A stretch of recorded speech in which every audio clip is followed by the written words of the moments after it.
are not here at a PC hearing. The state has filed a complaint alleging 3 counts of violating a domestic violence protection order. Any objection, probable cause on those charges, Ms. Milne? We would not be contesting probable cause for purposes of today's hearing only, Your Honor. All right, thank you. And Mr. Gilligan, you're receiving food stamps. Are you working or not working? I work on and off. I've been just helping buddies do side jobs to be able to pay my bail. Okay. And do you have any dependents, any children? Yeah, I have 3 kids, but right now I'm not able to see them. Okay. And are you supposed to be providing support? I mean, I do the best I can. I give my other half whatever I can when I get it. Okay. All right. I will appoint counsel to represent you. I've entered not guilty pleas for you on these 3 charges.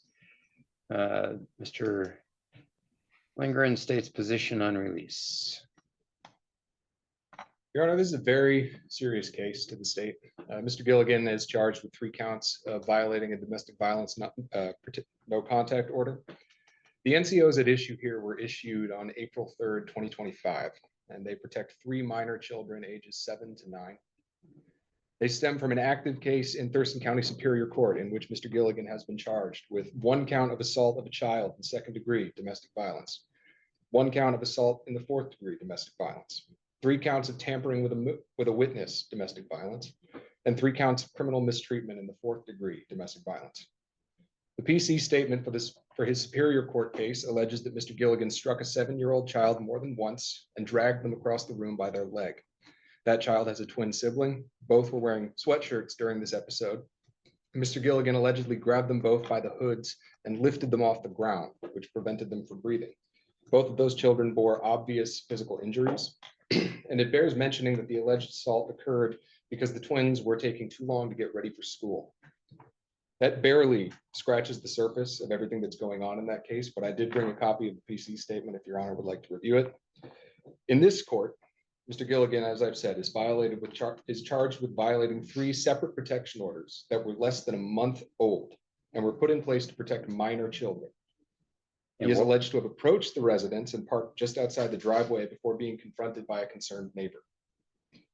Mr. Gilligan's disregard for the protection orders. So let me ask, he was within the distance restriction? Yes, he was. Okay. And this was observed by the arresting officer. Okay. Mr. Gilligan's disregard for those protection orders taken with his assault and tampering charges in Superior Court indicate that he presents an extreme danger to the victims and the witnesses in that case. Your Honor, this is an extraordinary situation meriting extraordinary action from this court. Children are among the most vulnerable members of our society. The state is seeking $300,000 bail. Ms. Milne? Your Honor, I would vehemently object to that amount of bail. I understand and appreciate the state's concerns. However, I would point out while maintaining my client's innocence that my understanding is that Mr. Gilligan did attempt to get some clothing from the residence and that he did stay quite far. He was near the driveway of the property. However, the property is quite far back from the street, and that there was truly just a misunderstanding as to the amount of distance that 1,000 feet is. And in fact, Mr. Gilligan was the reporting party here that precipitated this contact because of an unrelated incident for which he called 911. So while I understand and appreciate the state's concerns, I'm not sure that those concerns are what precipitated this case. I truly do think that it was just a mistake. And so I would ask that Mr. Gilligan either be released on his own recognizance or that some amount of bail not exceeding $2,500 be imposed. While understanding and appreciating the state's concerns, I do not see a concern here. I was not trying to see the kids. I was not trying to do anything. And in fact, my understanding, Your Honor, unrelatedly, is that the children were not at the property, which I believe was conveyed to my office through Mr. Gilligan's mother. So. All right. And Ms. Milne, is there a motion to revoke release on the felony matters? Do you know? Not that I'm aware of, Your Honor. And Mr. Lindgren, do you know? I communicated this case to the assigned DPA on the felony matters this morning. I haven't heard anything back yet. Okay, I would. so you don't know if there's anything scheduled right now? I don't know. No. Okay.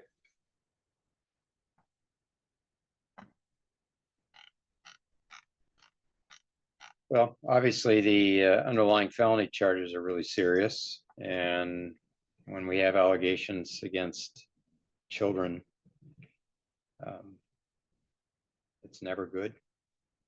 And I don't mean the allegations that the children did something, but the allegations of violence against children.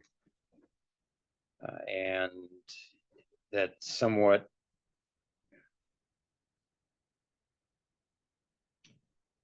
it puts what some might see as a technical violation of a protection order in a different light when you have victims like that. So I share Mr. Lindgren's concern.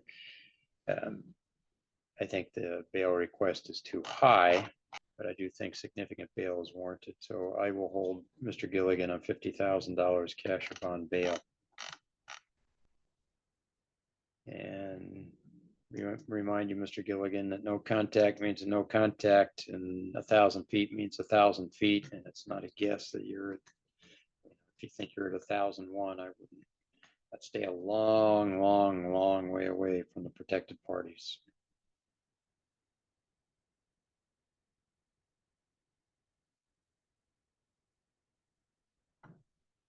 And we'll set this for a pretrial hearing in custody based on the amount of bail. I'll set it straight to a 1:30 calendar. We'll go to the 29th of May. All right, Mr. Gilligan, we'll see you on the 29th of May, 1:30. And no contact means no contact. If you post that bail, you shouldn't be anywhere near the protected parties. Thank you.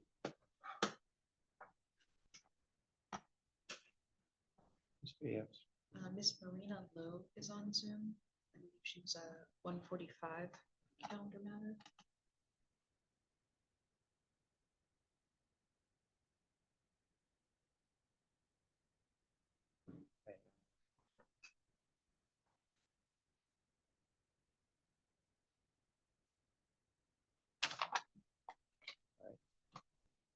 Yep, we'll get to that once we finish our criminal calendar.